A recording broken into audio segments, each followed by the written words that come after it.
10864. Station's your final time cue will be with 15 seconds until airtime.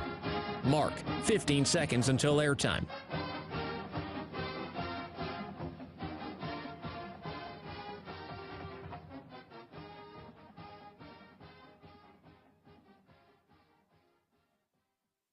Oregon is going to the Final Four. The following is a Learfield presentation of the Oregon Sports Network. And Oregon is going to play in the national championship game.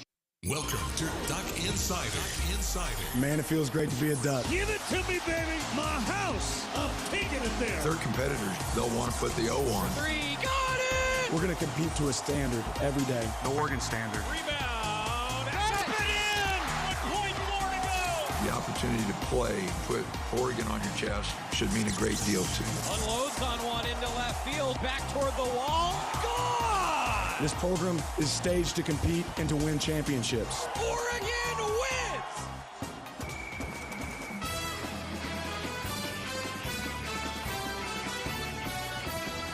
This is Duck Insider on the Oregon Sports Network from Learfield, presented by On Point Community Credit Union. Better banking, local solutions. Live from the Country Financial Studio, let's talk Oregon athletics.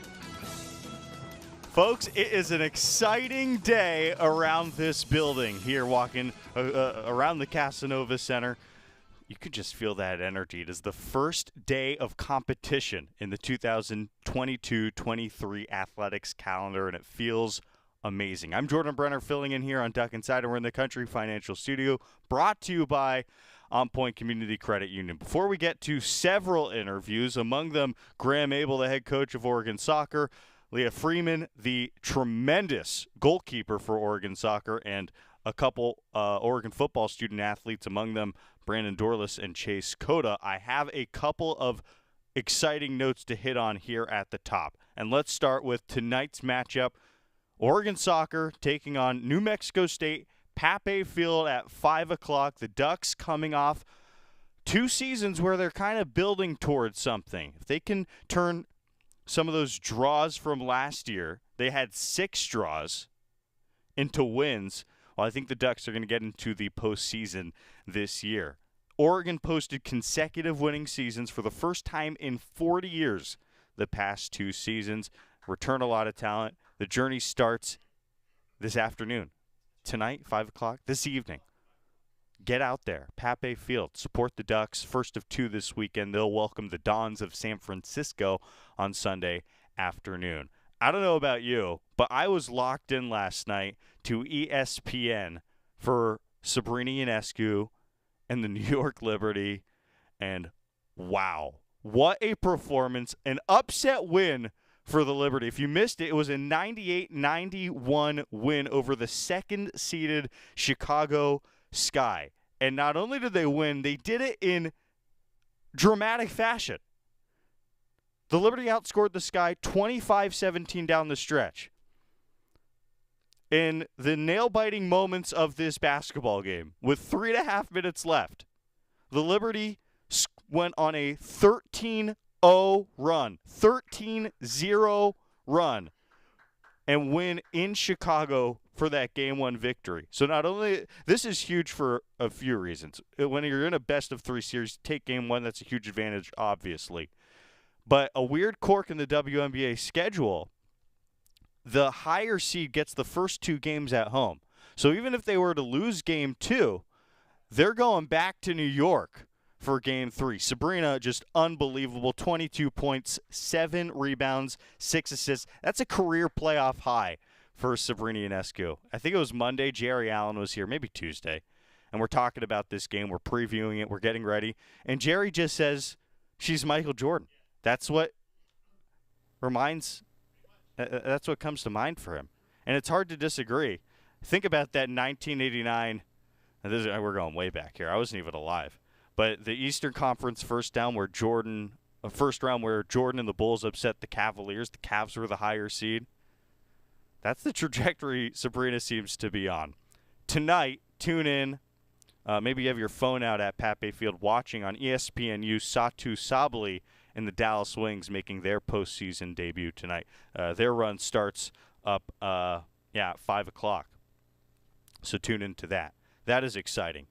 Unbelievable. One more piece of news to hit on before we get to Brandon Dorlis here off the top. Oregon football releasing information today about a preseason watch list. 5 players named to the 2022 Polynesian College Football Player of the Year Award watch list. This is, by the way, an award that historically the Ducks dominate. The last Duck to win it, Penei Sewell, took home the honor in 2019. Mariota obviously won the award in 2014. Back in 2015, DeForest Buckner was a finalist. Noah Sewell was a finalist for the award last year. He's back on the watch list. With him, Popo Amavai, Mulaisala Amavai Laulu is on the list as well. Mace Funa and Taki Taimani. The award is presented every year to the most outstanding college football player of Polynesian ancestry. It epitomizes, great ability and integrity.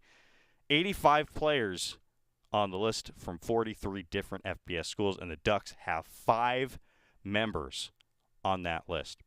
Pretty awesome. All right, let's get to Brandon Dorlis. He didn't talk yesterday. He talked the day before, but this guy could be the face of the defense. Certainly going to be the face of the defensive line if I were predicting.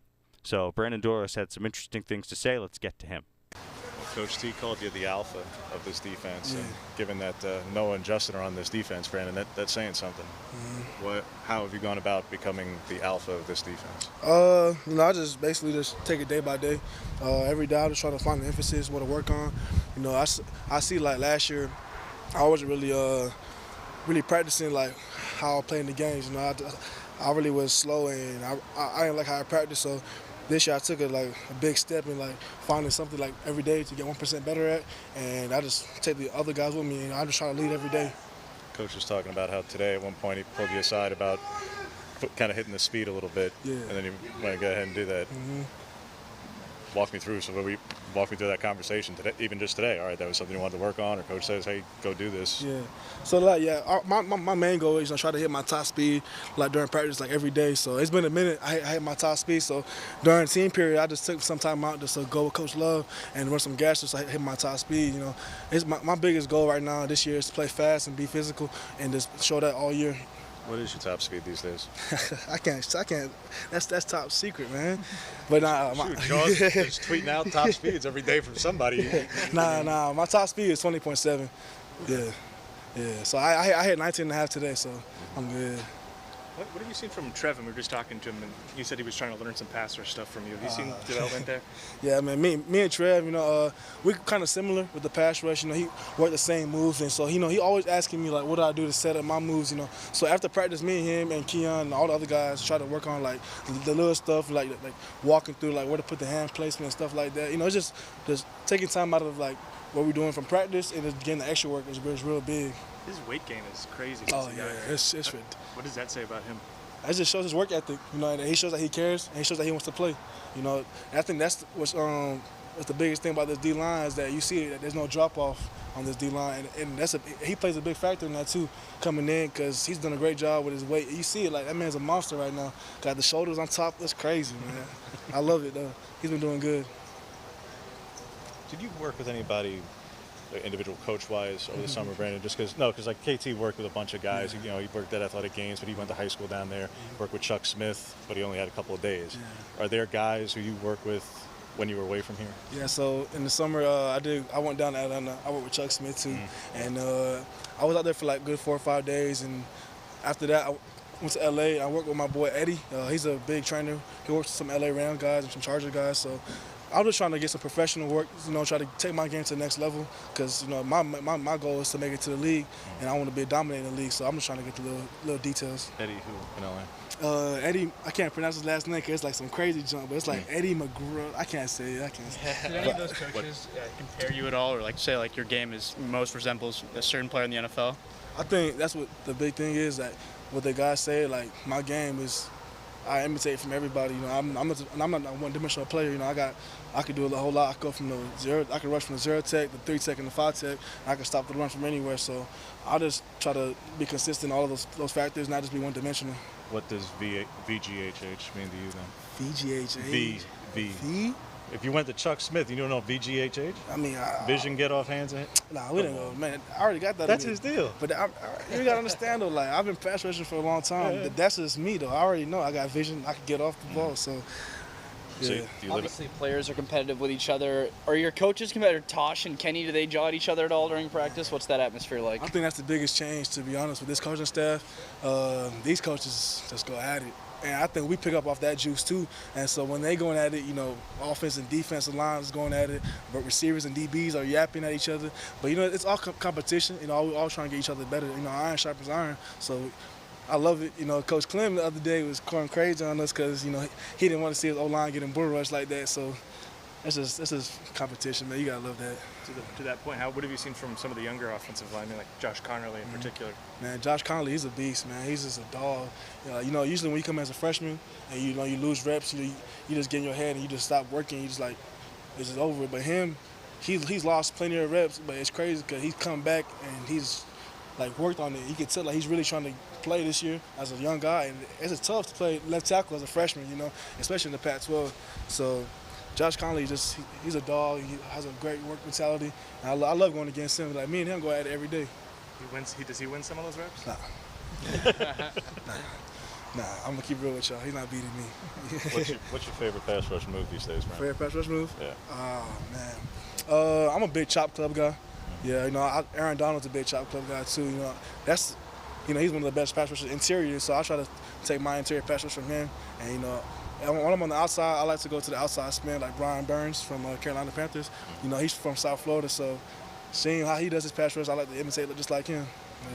Coach Lanning was talking about some like the off-the-field competitions you've done in the Duck Olympics. Has there been like a certain highlight for you from those Olympics? Shoot, man, I think bowling and the home run derby was the best because I did the best on my team in the bowling. And yesterday we had the home run derby in Austin. I went 6 for 7. So who's on your team? My team is me, Keon, Camden Lewis, Cole Young, Noah Whittington, Terrence Ferguson, Keith Brown. So we got a little squad over there. Yeah.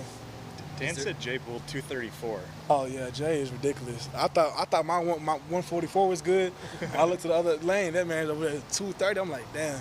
But now he's crazy. But we had to check his bowling ball, see if it was regulation. But he was good though. Was it? Yeah, it was regulation. Yeah, he good. It seems like Jay's the most versatile in the Duck Olympics. What makes him so good at everything that he does? I don't know. It's something about quarterbacks, man. Like Jay, he could do everything. Like we went to the free throw contest. That man just sinking every free throw. Bowling, he's striking out. Baseball, he didn't miss not one home run. So I don't know, man. I guess Jay's got a lot of talents, man.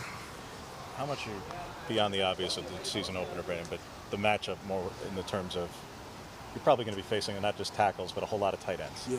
It's going to be a lot of 12 and 13 personnel out there. Yeah. I mean, last year, that's what my main role was, you know, playing against tight ends and tackles, controlling the C-gap, B-gap area. You know, I watched plenty of film of Georgia and the teams we're going to play, and I'm used to the personnel that they throw on film, you know, 12 and 13 and having 3 tight ends on the line. You know, it's not a big change for me because I'm so used to it. Yeah. Steve talked about the defensive, you know, the experience on the defensive side of the ball. How do you feel like that sort of helped you guys with this transition over to this new coaching style? Man, like I said, I think the biggest change was the front 7 interiorly on the front line, the D-line.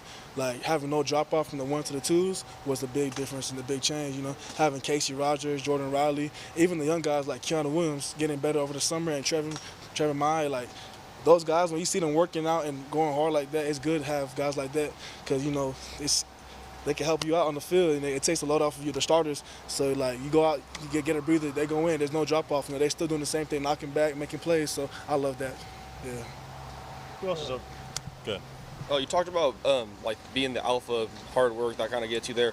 What about vocal leadership? Is that something you also see as a responsibility of yours? Yeah, that's been, I think, the biggest challenge from the coaches coming in was they want to see what type of leader I am. And before coming to college, I was a real low-key guy, chill guy. I don't like to talk, but like I love the game of football, and I love to see players get better. So when guys are following me and seeing like trying to do the same thing I'm doing, I see that I have a big impact on them. So I don't mind leading them and trying to call them after practice, say, "Leader, get some extra work in." So being a vocal leader has been a big challenge for me because I'm not a big talker, but I love the challenge though. Is that new for you this year, or were you doing that before? I mean, I've been trying to do it last year, but last year I was just too much talking all my junk on the field. But now I like being a vocal leader now. What is it? Last question. What is it in you, Brandon, that was able to come out? Because at the time, like you're talking about early in your career, all right, well, KT was in front of you. Yeah. Then 20 was half a season, and you guys were so isolated, and it was all messed up. Yeah. And then you're talking about trying to take on a bigger role and things like that. At different points between G-Mon leaving and 20 being all messed up, you could have gone the other way and been totally in your shell and done something different. You've taken a different path. Yeah, I mean, I don't know if I would have fell into that shell, I would have been the best player I could have been. You know, I knew if I just let my homeboy like G-Mon leaving get into my head, I knew I wouldn't have changed my family's life, and that's going to NFL. My goal is to make it to the league, and I knew for that to happen, I had to step up to the challenge. I know I had to lead, I know I had to work, so I did that. I put my head down, I just worked, and I just started to lead. Brandon Dorlis, good chance he is the most underrated defensive lineman in the Pac-12. Let's get a break. Quickly becoming a fan favorite, Chase Coda. We'll hear from him after this. It's the Oregon Sports Network from Learfield. Hey Duck fans, we're all about protecting our home turf here in Eugene. You should do the same for your home with Country Financial Insurance. Most home insurance doesn't account for inflation, but with Country Financial, yours can. If something happens to your home, make sure you can rebuild the same house in the same place. Call a local representative or 866-COUNTRY and get a solid defense for your home. Home insurance policies issued by Country Mutual Insurance Company, Country Casualty Insurance Company, or Country Preferred Insurance Company, Bloomington, Illinois. Property must meet age and condition requirements, which vary by state. From the weight room to the classroom, on the field and off it, On Point proudly supports University of Oregon athletics because student athletes do so much more than bring us pride on game day. They bring our entire community together in Eugene and all across Oregon. So whether you're watching the game in the stadium, at home, or at your favorite local business, their success makes all of us stronger. On Point Community Credit Union, onpointcu.com. Federally insured by NCUA, Equal Housing Opportunity. Don't go anywhere. Duck Insider continues after these messages on the Oregon Sports Network from Learfield. Hi, I'm Smokey Bear, and I made an assistant to help you prevent wildfires. Dude, I've got this. I've been camping since I was 5 years old. But I am a camping influencer. You know what? I'll bet you $5. Assistant Smokey, what is the best way to put out a campfire? To put out a campfire, drown with water, stir, drown again. Then make sure the fire is out cold by feeling with the back of your hand. Wait, really? I'll take the $5. Learn more at SmokeyBear.com. Brought to you by the U.S. Forest Service, your state forester, and the Ad Council. It's time for today's STEM tip. Okay, you know recycling is important. No one wants plastic in the ocean. Here's a cool way to repurpose a plastic bottle. Build an awesome terrarium. Cut a large plastic bottle in half and fill the base with sand, pebbles, potting soil, and your favorite plant. I chose an African violet. Put the top of the bottle over your base and place it in the sun. Your plant will grow sealed in its own ecosystem. Fun, right? Learn more at She Can STEM. A message from the Ad Council.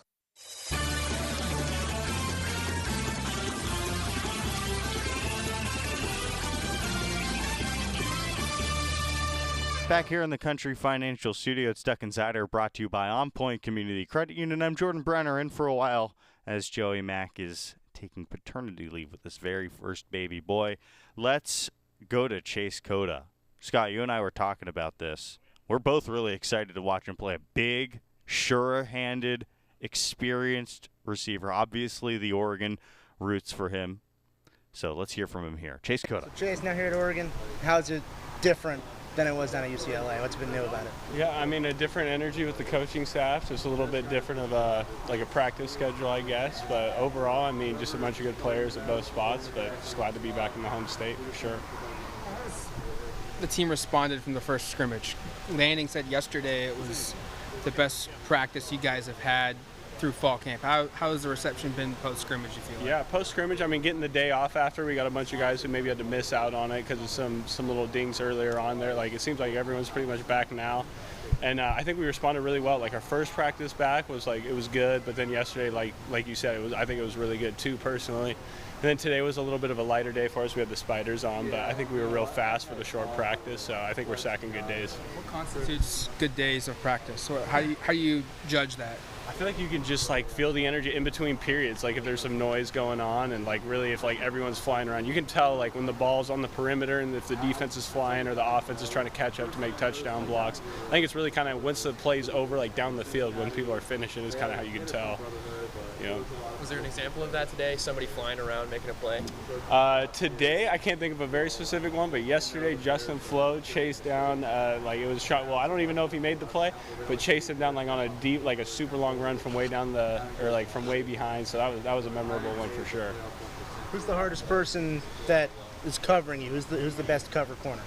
Man, it's hard to answer that because there's different styles, but I think between Gonzo, Manning, and Quez, like I think all of them, they're all really long, all really physical, and play really good. But other than that, I think we like young guys are really good too. Like Jaleel Florence, I think can be really good for us too. But definitely like a big group of good guys. When someone's defending you, what do they do that makes it most difficult for you? What type of corner is more difficult for you to get open against? That's hard because I think it kind of just depends on the route, really. But I mean, shoot, if you're long and have the feet, then that's just the best combo for anybody. So definitely just the longest corners with the best feet. How's the chemistry with the receivers and quarterbacks been going, and how have you seen that kind of grow through 11 days of practice? Yeah, I think it's going really good. I think you can tell at the end of practice, like when we're doing 2-minute and stuff, because we're putting ourselves in hard positions at the end of practice every day just to simulate a game. And at first, I don't think we were clicking as well. Like 2 minutes might have not went as great as like as of late. I feel like we're finishing really strong and making big plays when we have to, just to get like the extra timeout or whatever you need at the end. Yep. Who's been making plays this spring alongside you? Which receivers, stand out from your point of view? Definitely, I mean, just such an explosive guy would be Chris Hudson for sure. And then Troy Franklin's been really consistent. He just runs super crisp routes, and his releases for his size just look really good. And then Seven McGee too, get him in open space, and he's making great cuts. Him and Chris both look really explosive, so I thought those guys up there. We've seen a little bit from all those guys, but it's going to be sort of the first chance for a lot of you guys to, play huge snaps, play for the majority of the games. Have you noticed, a sense of excitement with the pass catches this year, getting a chance to step up and really make some catches? Yeah, I definitely think so. I mean, after last year, it's like the top 3 guys are all gone, so having those shoes to fill with a bunch of really good guys now, I think there's a lot of excitement. All the younger guys had to, sit on the bench last year just because there was really good seniors, and older guys, they're just really excited, and right now it's pretty wide open, so, we don't know who's going to start day one yet, so we'll see how it goes. Chase, positionally, do you view yourself as kind of a natural Z receiver, or do you have a particular preference? Or? Yeah, I feel like I've always kind of been like labeled more as a Z, but then in practice, like this camp, like the last few days, I've probably been playing more X, and then a good mix of A too, really. So I feel comfortable in any spot now, which is great. I think that just came from like experience and many years of doing it. And I mean, playing the A, having a guy like Kyle Phillips that I had, my roommate at UCLA, to be able to emulate some things he was doing, I think really helps me in that regard for when I'm coming inside. But I think definitely Z to start, but other than that, like I feel comfortable everywhere now. As a veteran receiver, coming back into your home state, going into like a new squad, how is it getting like reacclimated to like a new team, a new group of receivers, and like how getting the respect of like your other fellow receivers? You may be a newcomer, but you're also a veteran.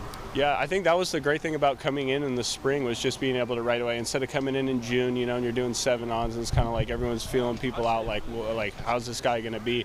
Just being able to come in right away to practice and be able to prove yourself right away, I think was like really important. And then being able to do that from then on, then the whole summer, there's a chemistry with the guys. When you go throw routes, we kind of have a feel of who's better at what routes after the spring and who's not and whatnot. So I think that was just a great part of acclimating, was coming early.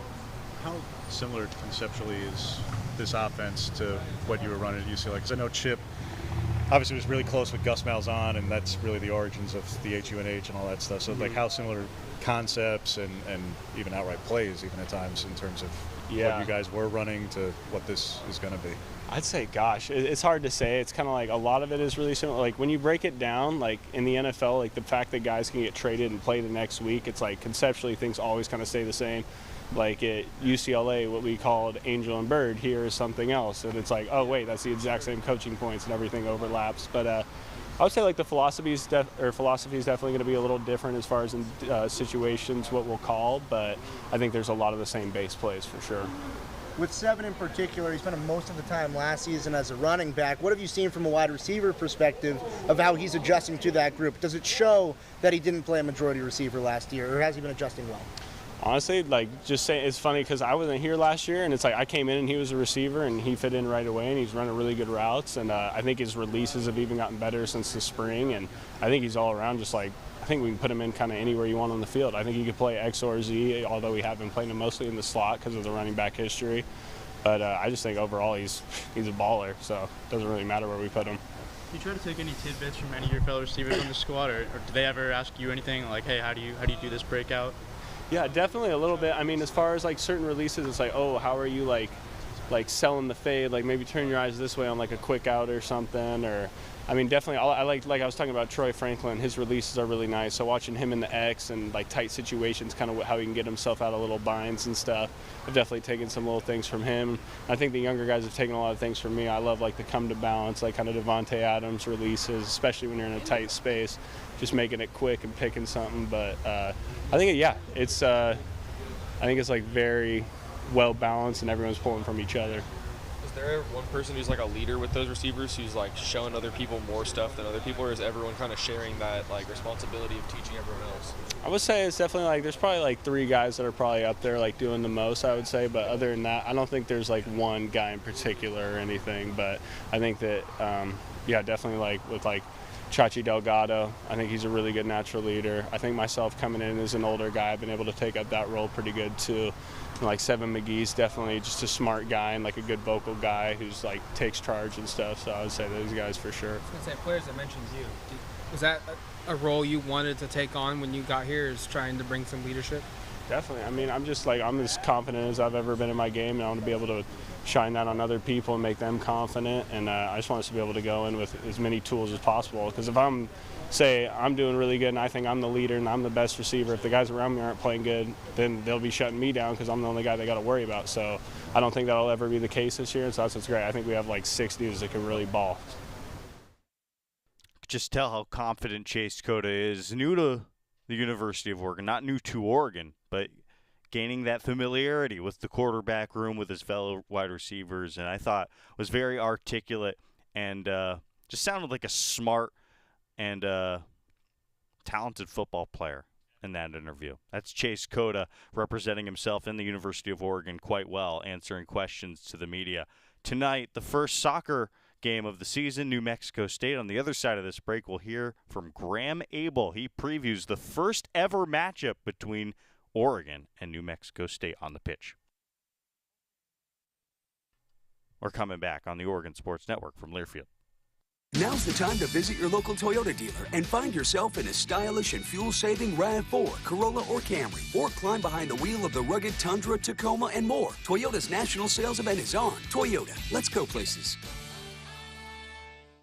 At Shadow Hills Country Club, our all-inclusive event pricing allows us to take care of all of the details while you enjoy your event. Our wedding garden, expansive grounds, ballroom, and meeting rooms can accommodate any size event and come complete with full catering and service staff. From weddings to business and social events, Shadow Hills offers the benefits of a resort atmosphere and the peace of a country setting just minutes from downtown Eugene. For more details, call us today or go to shadowhillsevents.com.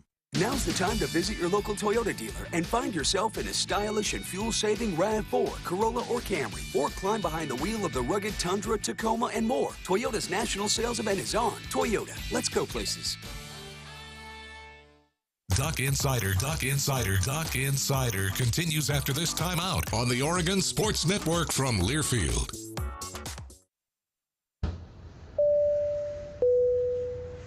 This is your captain. We are going to be experiencing some slight turbulence. Please fasten your... Oh, hold on. Just got a video of my cat. Imagine the pilot of an airplane was as confident as you are texting and driving. Seems kind of crazy when you put it like that. Visit StopTextStopWrecks.org. A message brought to you by the National Highway Traffic Safety Administration, Project Yellow Light, and the Ad Council. Here's a fun fact for you. The average chameleon can point their eyes in 2 different directions. On the other hand, the average human can't. So unless you're a chameleon, There's absolutely no way you can focus on texting and driving at the same time. So don't do it. Unless you're a chameleon. Visit StopTextsStopWrecks.org. A message brought to you by the National Highway Traffic Safety Administration, Project Yellow Light, and the Ad Council.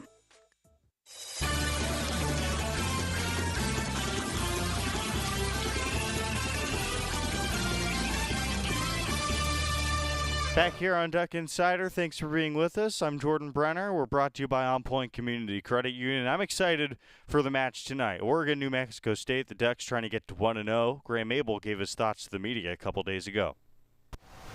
So, Coach, anticipating the season, just what are you looking to see for your first 2 weeks? First 2 weeks, high energy in terms of, how we go about in terms of on the ball, moving the ball. How we set up defensively, some of the messaging that we've put forth to the group over the past couple of weeks, looking to see that play out and give us good pictures where we can just keep things moving forward. Where do you feel like your group as a whole has improved over this offseason? Technically, we're a better team without a doubt than we have been over the last couple of years. The team works so hard over in the winter and the spring, the technical aspect of things. The group that we brought in, we made sure they had a really good technical base. I feel as though, again, we've gone up another level in terms of how strong we are in the physical ability. So fair play to our sports science guys and strength and conditioning guys for helping with that piece. So I feel as though we're better equipped in those areas. The sense of anticipation to take the field, when you hoped to do that last week and then got it delayed, are you going to have to kind of hold them back a little bit? I imagine the enthusiasm's really building. Yeah, I don't think we've ever really been a team that's been held back in the past couple of years. It's get after it and go after it and, keep the foot down as long as we can. So, no, they're ready to go. And, we've been able to start ramping things up a little bit just in terms of the demands within sessions. And so, we're poised, ready to go. Season 3 for you. Yeah. Would anything less than an NCAA tournament appearance be a disappointment for this season? I think anytime. Year 1 it was a disappointment. Year 2 was a disappointment. This is Oregon, right? So it's that's got to be our goal every single year.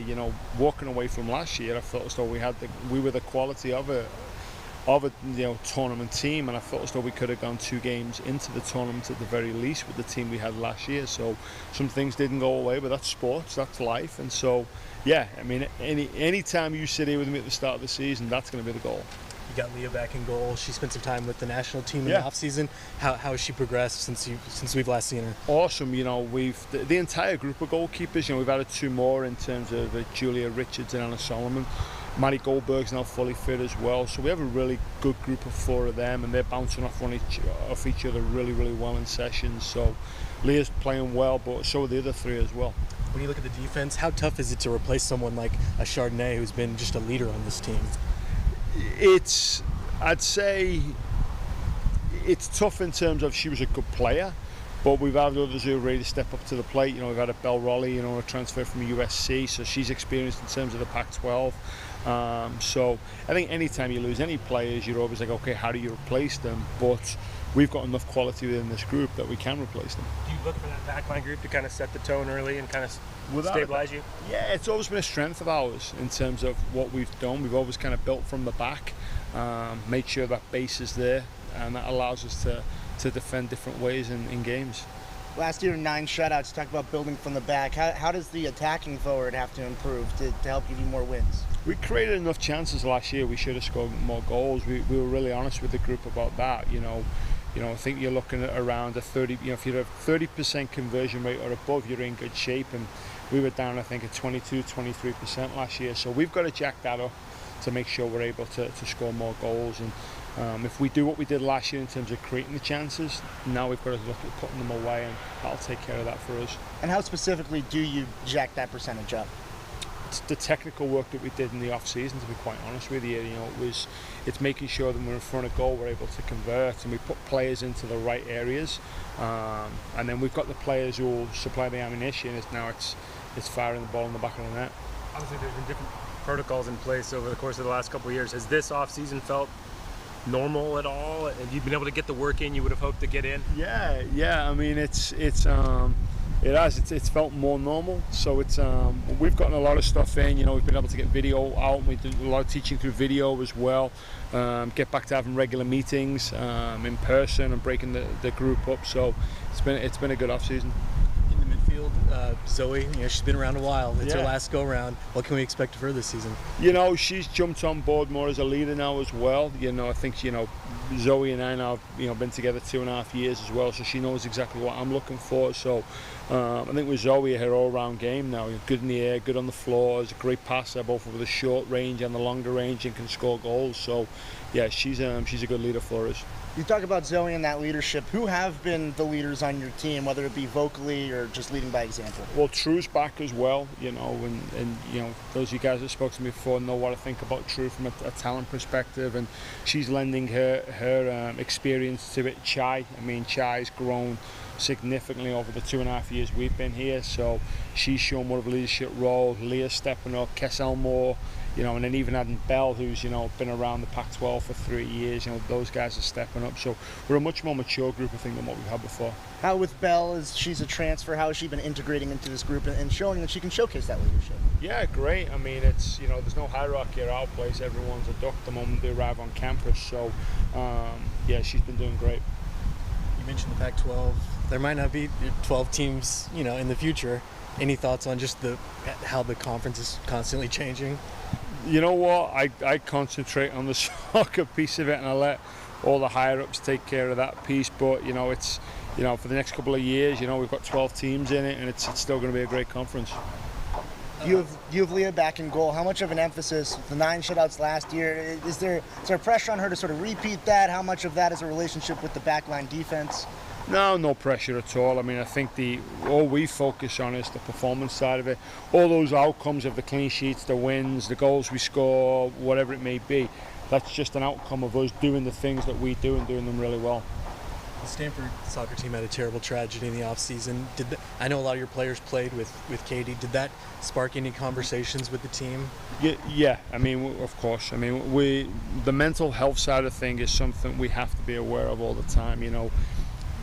These kids are as close to pro athletes as you can get without being pro athletes, and so the great thing is the department supplies us with all the mental health experts and the resources to help these kids out. So it's a constant dialogue that's going on with the group, and we have an open policy that if someone needs a day off, then hey, they take an off day, no questions asked. And I think at times you get so focused on the physical aspect of things in athletics that we really must take a step back at times and make sure that these kids are doing okay mentally. How much have you dove into New Mexico State and San Francisco, or are you still just focused on Oregon? No, we've started to take a look at them both. We obviously played San Francisco last year. New Mexico State, really good in transition. They'll be big, they'll be physical. Rob will have them organised. He's a former University of Portland guy, so he knows Oregon well, and so they'll be a really tough first game. And then San Francisco, they'll be another team who, again, big physical. That was a ding dong of a battle last year when we played them. So really two really tough games to start the season. How much early in the season do you try to rotate in some of the younger players, or try to solidify a starting 11? No, we'll obviously have an 11 that will start the game, but yeah, we're looking to try to get other players into the game. This is a long season for us, and so we need to be able to share the load throughout the squad, and so we'll try to get players into the game and, to showcase the depth that we have. You didn't chat Wayne's schedule. You've got a tough slate. Yeah. Do you have a sense kind of for what your identity is going to be when you take the field for the first time, and what are the sorts of things you're really interested to learn over some of these tough battles that are coming up over the next few weeks? I think our identity since we've gotten here has been we go toe-to-toe with anyone who we play. We don't back down from things, and that was one of the things when I took the position, I felt as though that was one thing that we needed to make sure was at the forefront of our identity, that we go toe-to-toe and we don't back down from anyone. So, when we set up the scheduling, that's what we look for, and that, prepares us for Pac-12 play. You're playing a lot of home games against some really good teams. Yeah. UCLA, USC, Stanford, Santa Clara. Does playing in familiar territory offer any kind of psychological advantage? Is there a home field advantage there? I would like to say, how we were unbelievable on the road last year as well. So we only lost one game on the road, and that was to Stanford. So we try not to make that big of a deal of it, whether at home or away. We're going to be who we're going to be. It's always great to play in Eugene, play in front of our fans, and so it's great that they get to see us a ton here. Coach, last year you never lost when you scored first, also never won when the other team scored first. How much emphasis do you put on your team to, after that opposing team, if you do get down, to answer and then counter to try to get the victory? We always want to score first. That's without a doubt. But if we get scored upon, it doesn't change what we do. We have mechanisms in place, built in, for if we need to go get a goal, then we're going to do X or Y or whatever it may be. So we already have those things in place, and so, but ideally, we want to get the first goal. That was Graham Abel, head coach of Oregon Soccer. The first match is tonight, 5 o'clock. If you want to head to Pape Field, I encourage you to do so. It is $5 for adults to enter. For tickets, it is free for kids 12 and under to get into Pape Field for that opener. We'll get a break. Let's hear from Leah Freeman, one of the best goalies in the country, after this. And we'll hear from our friends at the Slocum Center Minute for an educational piece before this break on the Oregon Sports Network from Learfield. Welcome to the Slocum Center Minute. Slocum Center physicians are located here in Eugene and are the orthopedic team physicians for your beloved Oregon Ducks. Dr. Lisa Pomeranke, a non-surgical sports medicine physician at Slocum Center for Orthopedics and Sports Medicine, is with us today talking about sports injuries. Doctor, how common is it for athletes to overtrain? Recent data actually indicates overtraining is estimated to occur in 65% of national and international elite runners at least once in their career, but we see this often in recreational athletes as well.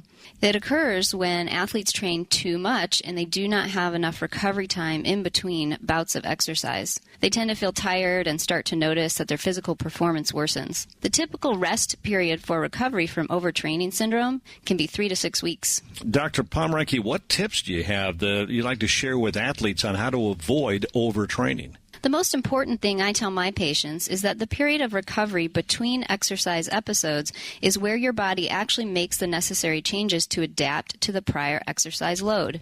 The adaptations do not occur during the exercise. Therefore, rest is just as important as the training session. Secondly, a little tip for monitoring for overtraining is to check your resting heart rate in the morning. If you find it's trending upward, that might be a sign that you're overtraining. Thank you for joining us today, Dr. Pomeranke. Tune in next week to hear Dr. Wiest discuss fracture care. That was the Slocum Center Minute, brought to you by Slocum Center Orthopedic Team Physicians for University of Oregon Athletics since 1967.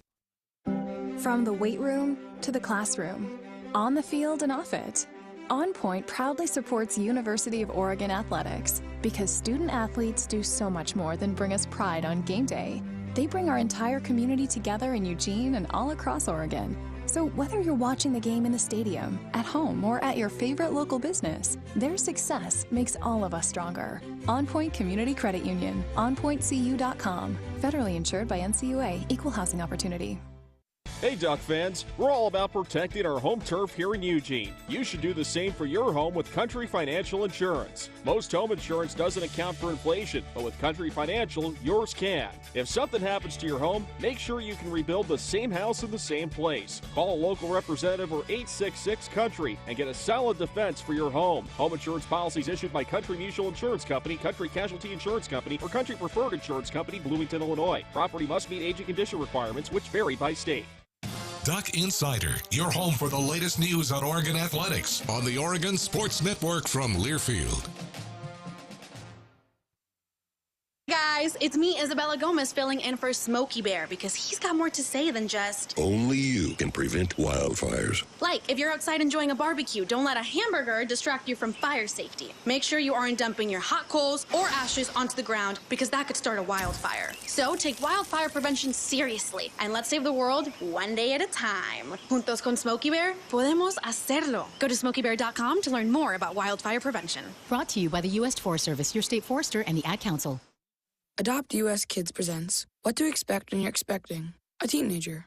Learning the lingo. GOAT, G-O-A-T, acronym, stands for Greatest of All Time. As in, spaghetti sandwiches for dinner? They're my fave. Dad, you're the GOAT. You don't have to speak teen to be a perfect parent. Thousands of teens in foster care will love you just the same. Visit adoptuskids.org. Brought to you by the U.S. Department of Health and Human Services, Adopt U.S. Kids, and the Ad Council.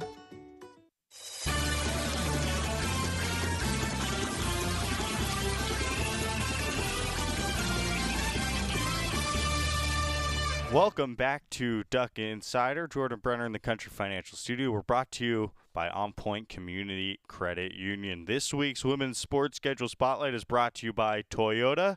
Toyota, let's go places. Soccer in action tonight at 5 p.m. New Mexico State in town. Feel like I've advertised this pretty well, but let me give you one more thing. If you want another reason to be in attendance, well, it was announced today that Leah Freeman was named to the 2022 Hermann Trophy Watch List. That's the award given to the nation's. It's the highest individual honor. It's the Player of the Year determined by voting of Division I coaches who are members of the United Soccer Coaches Group. 9 players from the Pac-12 and 61 nationally named to the list. Leah Freeman, one of them. She's already coming off of a season where she led the Pac-12, was 15th nationally, and set a school record with 9 shutouts, ranked 3rd in the league with goals against and save percentage, posted a scoreless minute streak of 449, nearly 450. That was second longest in program history, and recorded 4 consecutive shutouts against the likes of Portland, Portland State, UCLA, and Cal. That is a first-team All-Pac-12 goalkeeper that's coming back. Let's hear from Leah Freeman, who spoke to the media earlier this week. So Leah, headed into another season. What's different about this year than years past? It's not so much what's different. It's just like we have new players. We have a new mentality. I think we want it really bad this year, and we're going to do everything we can do to go out and get it all together as a team. And I think we're just really hungry this year. We're really hungry for it. You talk about that goal. Is that a tournament appearance? What is it? I think every goal is game by game. We take care of one game at a time. We hope to go in there and take care of all the games that we can take care of. Hopefully that results in a tournament appearance. Hopefully that results in a good seeding within the Pac-12. But it's game by game. We're just going in with the mentality that we want to win every game that's in front of us. And so right now we're just focused on the single game and in front of us, Has the frustration of not getting picked last year, though, lingered? I mean, has that stayed in the back of your minds, kind of motivated you guys? I think so. I think definitely as individuals, also as a unit, I think it's something where it's we might have thought it was our year last year. We might have thought that we were going to get that, but the fact that we didn't, that was kind of a wake-up call. That was we need to make sure that this season we put everything we can do and make sure that they can't make that decision. It can't be something where it's up for grabs and we need to do it. We want to solidify it. We want to be sure that we're going to be in that position when it comes November, when it comes whenever that starts. And I think I definitely, and me personally, I'm hungry for that. And I know all my teammates around me, we're hungry for that. That's what we want. So we're going to do whatever we can do in practice, in the games, and push that forward. So when you critique yourself, obviously you had a really good year. Thanks. But what are the things you look at and say, I could have done that better? Is it off the field stuff potentially, maybe?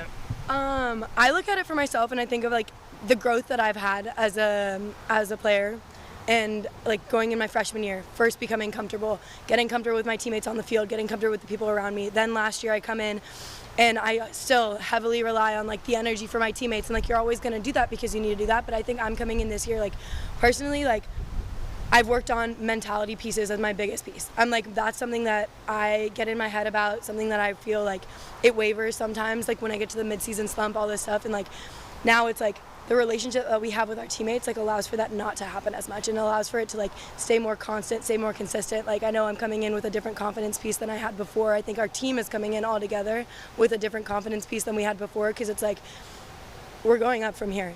We're not going back. We're not backing down. Everybody together, we're going up from here. Have you sense, how important is it that you're a confident player, that you guys in the back line are confident? Because Graham was talking about how, he was honest with the offensive players. They needed to finish more chances last year.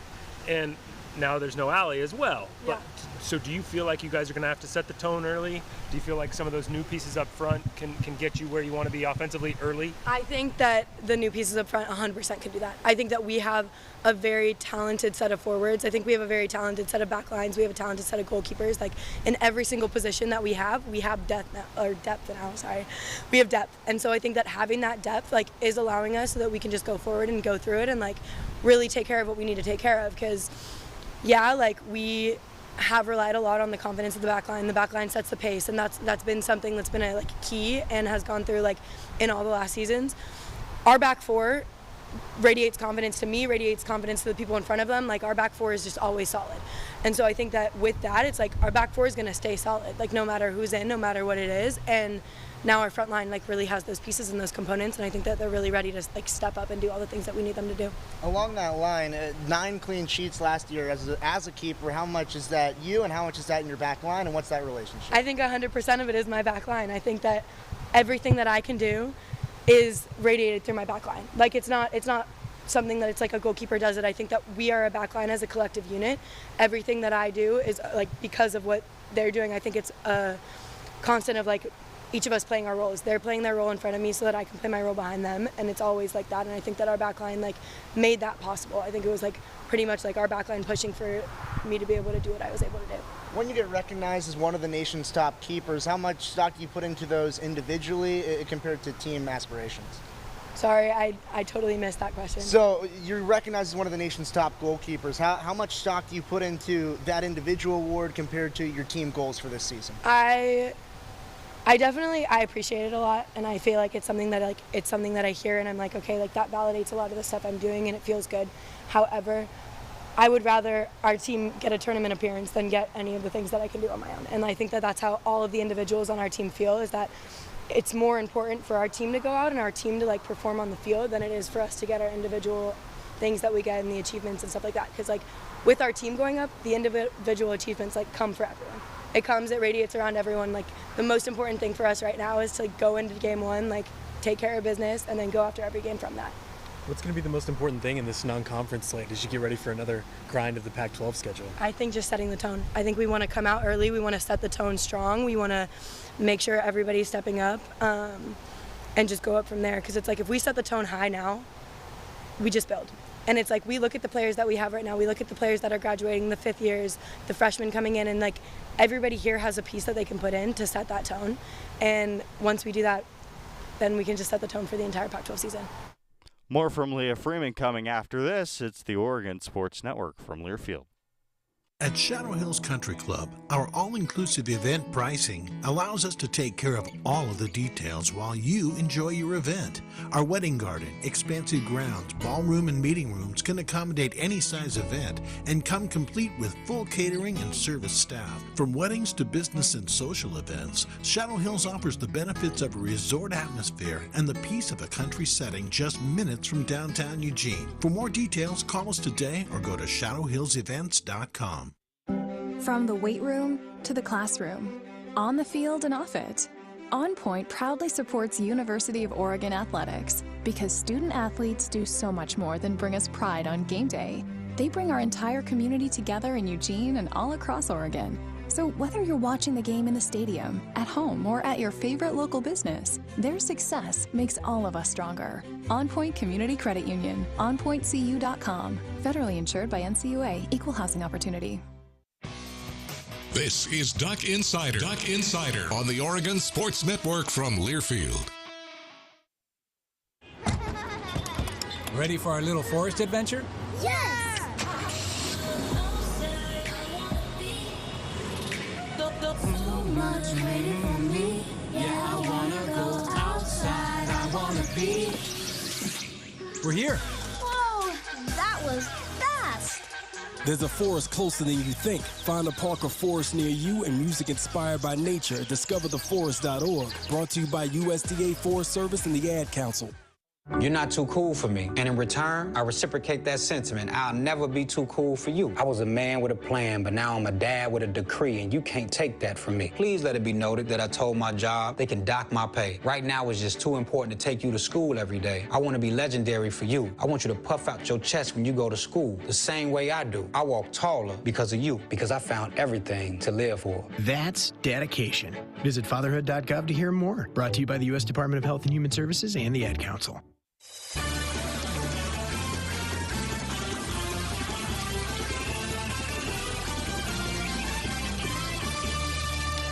Happy you're with us. Jordan Brenner in the Country Financial Studio. Duck Insider brought to you by On Point Community Credit Union. Get out to Pape Field, 5 o'clock today.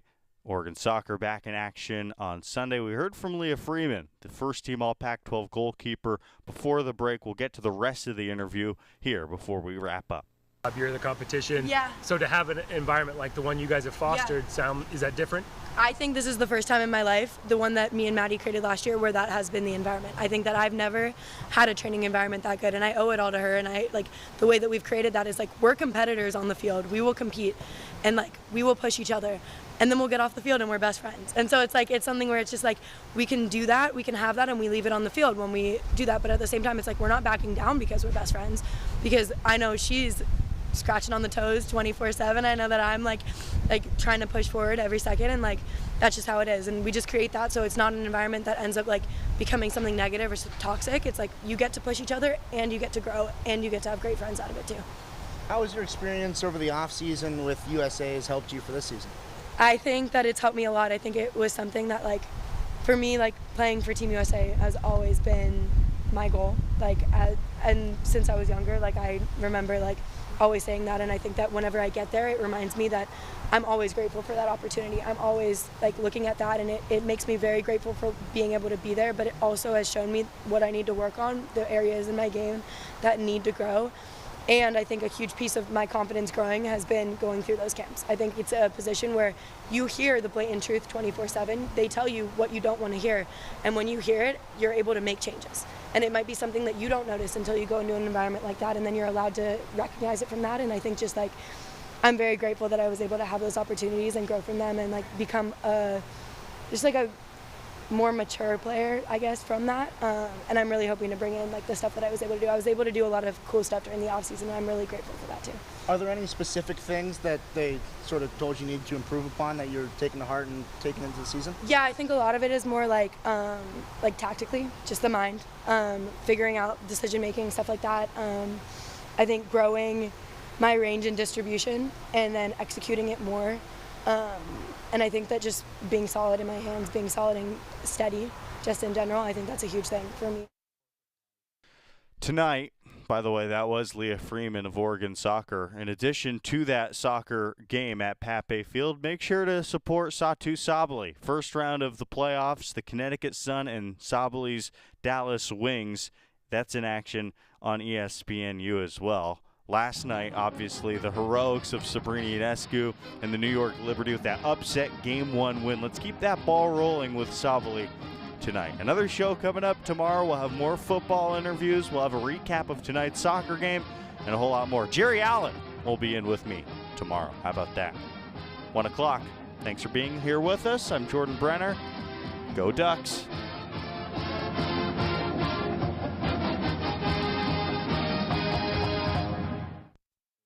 Hi, I'm Smokey Bear, and I made an assistant to help you out, because only you can prevent wildfires. Hey, Assistant Smokey Bear. Call me Papa Bear, because I'm grilling up dinner.